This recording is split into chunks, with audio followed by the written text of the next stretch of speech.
Okay, my name's Jason Slagle. I'm with Toledo Internet Access. I am also the team lead of the exploits team on the Downnet IRC network. And what we've kind of tried to do here is present denial of service attacks from our standpoint. I know there's quite a bit of hatred out there among the network operators for IRC servers and things like that. And so we want to try to put a little bit of that in perspective. I'm a relatively new public speaker, so if I faint or other such things, you'll have to just forgive me. So, okay. On July 21st, 2001, the administrator of an IRC chat server on FNet emailed the NANOG mailing list looking for help. They were seeing very large attacks. Some of them have said up to 40 gig attacks. And for the most part, the mailing list, the response was, well, don't run an IRC server. A few of us emailed and tried to help, and what we found was kind of interesting. On July 19th, 2001, the first email about Code Red hit the NANOG mailing list. The worm was spreading at a fairly rapid rate. It was spreading at such a rate that it was actually disabling routers and such. The interesting thing we noted is that a week before that, on July 11th, the email had gone out and the servers were infected with the exact same vulnerability. So there could have been another week's warning had somebody actually followed up on this. This isn't the first time that attacks that were later used to attack things were either developed or tested against IRC servers. As a matter of fact, the big DoS attacks everyone remembers from springtime were first used against IRC servers too, and for the most part it was the same sort of thing. I plan to discuss the current breed of attacks that several of the IRC networks we are seeing are launching. Let me advance here. And we want to talk about them from an experience point of view. A lot of people have been up here and speaking from a research point of view, and we actually see big attacks, quite a few big attacks against us. We want to talk about what we have noted. Okay. We've noticed that there are two main breed of attacks we are seeing. There are the classic attacks, SMRF, the classic distributed denial of service attacks would fit in there. A lot of times they're compromised Unix hosts. They send spoof packets, and relatively few of them can launch rather large attacks. So usually you see a relatively low number of machines. The following slide is an example of a net flow output. As you can see, this particular program is called Juno. It sends very high rates of packet, or very high packet per second rates of SYN, up into the hundreds and hundreds of thousands. It's pretty good at disabling routers as much as it is machines. Its biggest downfall, if you note, all of the source ports are 1024 and 3072. This is a result of the author not knowing how to use the random command. And as such, we've actually been pretty good at blocking this. The new category of attack that we're seeing that we think is a bigger problem are based on large number of usually Windows machines. These attacks are unspoofed. There's been a lot of talk out there by various people about how Windows XP is evil because it opens up raw socket access. Well, if you have 2,000 compromised machines, it doesn't matter if it's spoofed or not. No one's going to be able to track down every network administrator, and even if you do, many of them will not patch. One particular attack we are seeing is called Global Threat. It is nothing more than a modified copy of MIRC, modified so it runs hidden. It is capable of launching just standard ping from the command line. The problem with this is it's being spread on IRC to infect people on IRC and then used to attack people on IRC.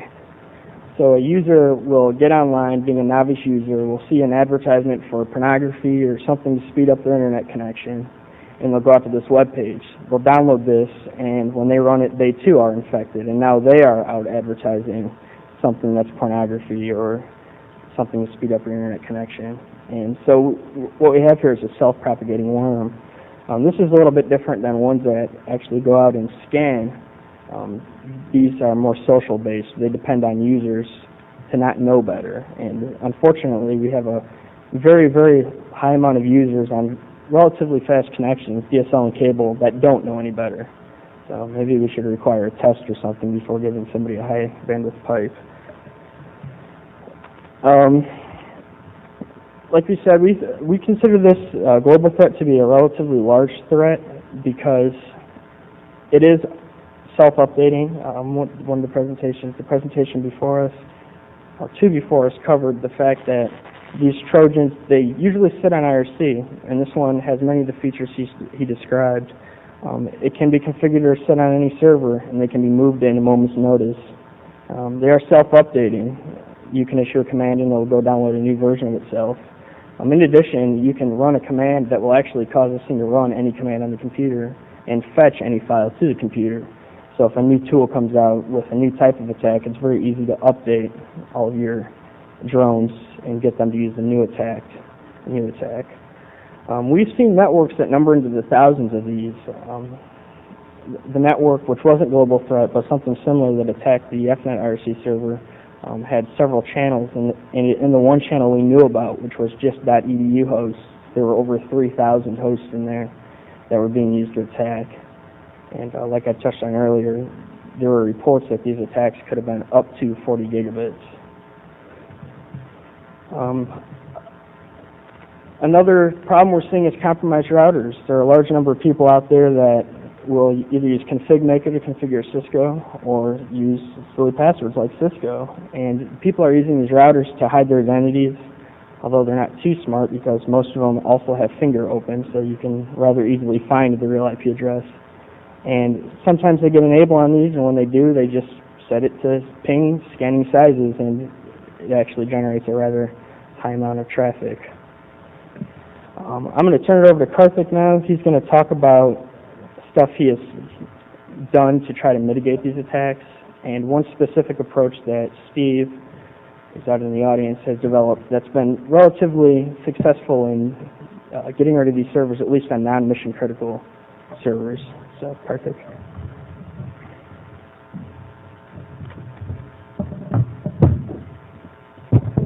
Hello, I am Karthik Arumugham from Global Maps, and I'll be talking about some of the social aspects, why these people who attack machines do what they do, and how we can track them. And I will also be talking about the effects of these attacks on networks and various alleviation methods. One of the nice things about dealing with these attackers on IRC is that we can get an insight into exactly how they operate, often through friends of theirs leaking information or by them doing things like bragging in public about what they're doing. The motivations for these sort of attacks usually fall into one of a few categories. On a download, for example, one can register a nickname or a channel to chat in, and under certain circumstances you can lose your nickname or channel, and sometimes these people who lose their nicks and channels go and try to get them back by attacking servers. Another reason is often to impress their friends. Groups of attackers will try to outdo each other, will try to see, who can take down the most servers at once, who can take down the largest server, things like that. And finally, new attacks are often tested on IRC servers first because it's a convenient place for the attackers to test their attacks, and basically gives them kind of a immediate look at exactly how their tools are affecting the network. We have actually had several cases where we've been able to track these attackers and often become instrumental in actually apprehending them. This generally happens when they brag about their actions, usually to friends or network staff. If they don't talk about their attacks, generally they don't get caught. The people who get caught are the ones who actually go and tell people what they're doing. These people often think that they can get away with what they're doing because they think either that nobody's actually going to try to track them, or some of them might be minors and they think, I'm under 18, nothing's going to happen to me if I go and attack some servers, or maybe they just really don't realize the ramifications of their actions at all. I unfortunately can't go into too many of the specifics on how we track these attackers because we don't really want to give away our secrets as far as going after them. I actually had some news articles on some of the arrests that we've been instrumental in, but I've been told the document projector won't really handle those, so we'll provide links to those later. In one case, an attacker from Texas named Skrilla had been launching repeated attacks on IRC servers, on commercial web servers, and on several backbone networks. And we had actually been cooperating with the FBI on tracking this person when he actually happened to break into a NASA system and use it for some of his attacks anti-IRC from, and that actually led to his arrest. And another interesting case, there was an attacker named Hell15M who used the global threat bots, which Jason mentioned, and he used other software as well, and we were actually able to cooperate with the FBI, and they were able to cooperate with the Israeli authorities to go after him, and that shows that just because you're in another country doesn't mean you're going to get away with attacking systems somewhere else. Now to move on to the effects of these attacks. Denial of service attacks can have various effects on the networks which house the servers that are attacked. Smaller pipes can be easily saturated with traffic, and less powerful routing equipment can run out of CPU to process the packets which are going through the router, often well before the pipes are filled. With larger attacks, even the fastest links and the most powerful routers are prone to being adversely affected by a denial of service attack, as we have seen. In other cases, attackers may often directly target the routers in an attempt to disrupt the routing processes, and we've been seeing some of that lately as well. Rather than just attacking the machine, they'll attack some routers in front of the machine in order to, it might be easier for them to take the machine out in certain circumstances. Because often the amount of traffic that is required to actually disable a router can be less than the amount of traffic which the router can pass through itself. And this can occur, for example, when the routing hardware is, say, ASIC-based or distributed processing-based, but the main controller card on the router may be based on some sort of general-purpose processor and might not be able to handle the load of the attack. And when this happens, the router might drop its BGP sessions or be unable to communicate with its line cards, or it might just crash.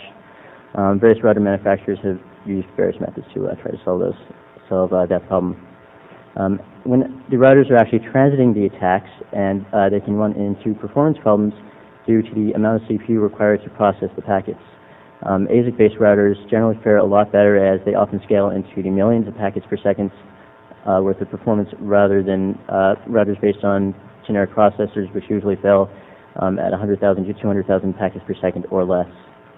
Bandwidth-intensive attacks are also common. These are attacks such as SMRF, and these attacks attempt to saturate pipes to their capacity.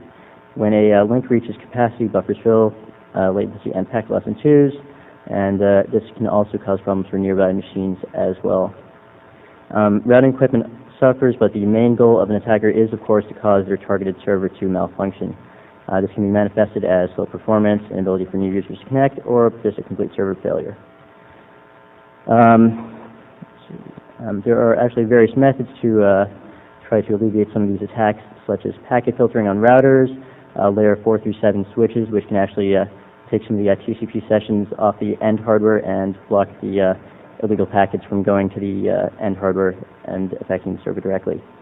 I'm actually going to talk now about a specific alleviation method that Steve Schechter has developed to be applied to non-mission critical services such as Internet Relay Chat.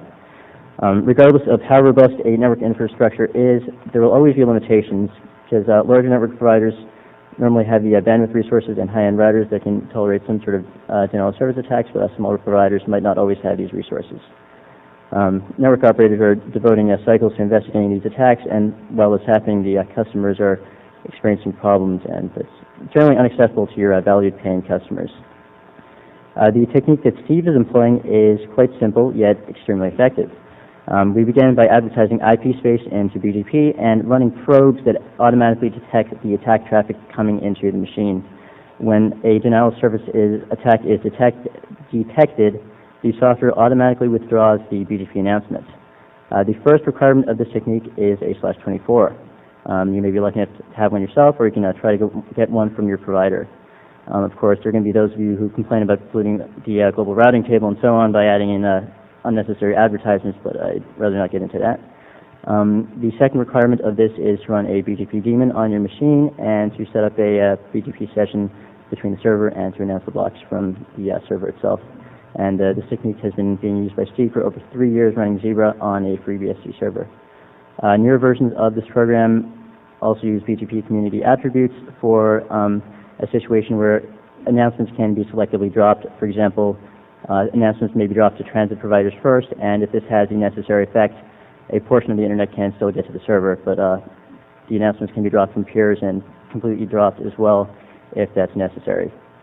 The detection script provides an automated rapid response to the denial of service attacks. As you can see in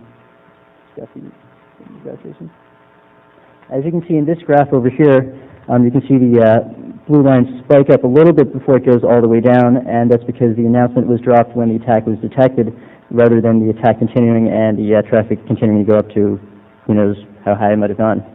And in this next slide, this is actually a attack where there was no sort of, this BGP technique was not in place, and you can just spike up and go back down as happens in a normal attack.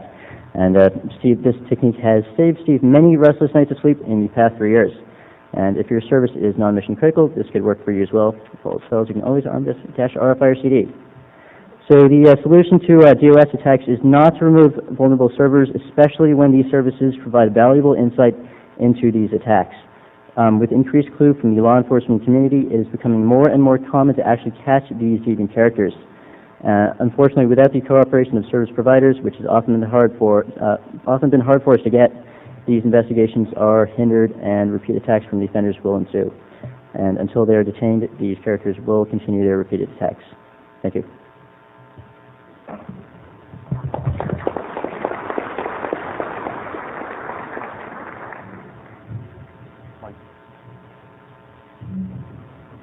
Mic on? Okay. So we have time for questions before lunch.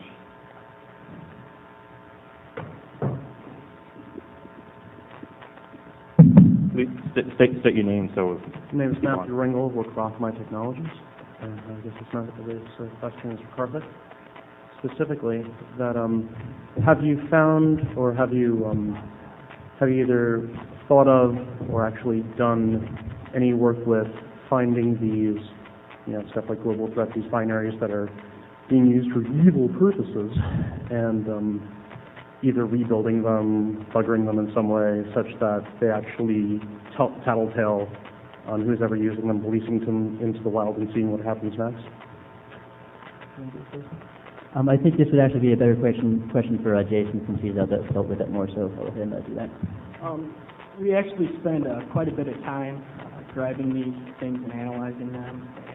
And, you don't really have to wait for them to tattletale, because once you find one, what will usually happen is we'll look around at the host that we're using to attack us, and we'll find a user online from it and get them to send us the Trojan, which then reveals where they're hiding. So we've had pretty good luck at finding them. The problem is how to get rid of them, because you're no better off if you make a Trojan to remove a Trojan. It's still a Trojan. Fair enough. Thank you.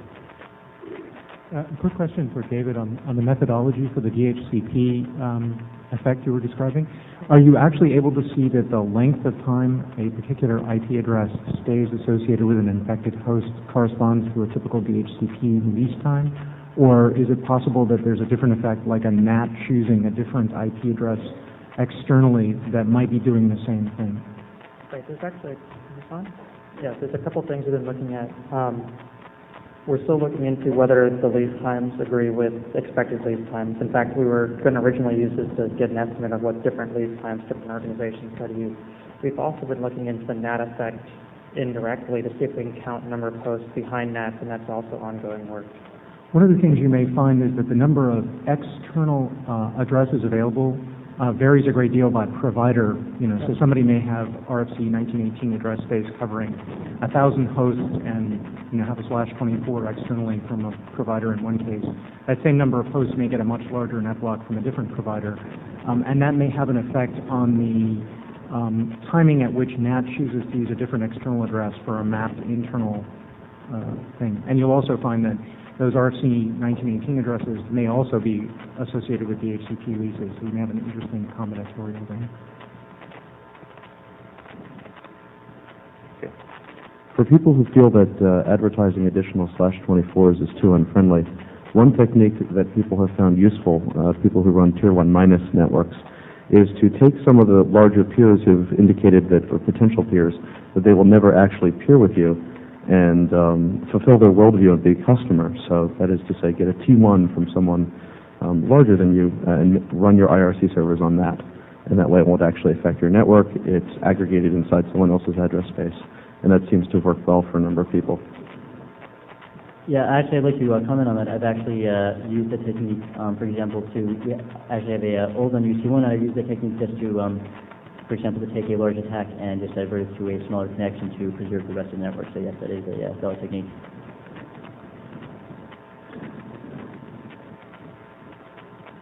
Okay, thank you.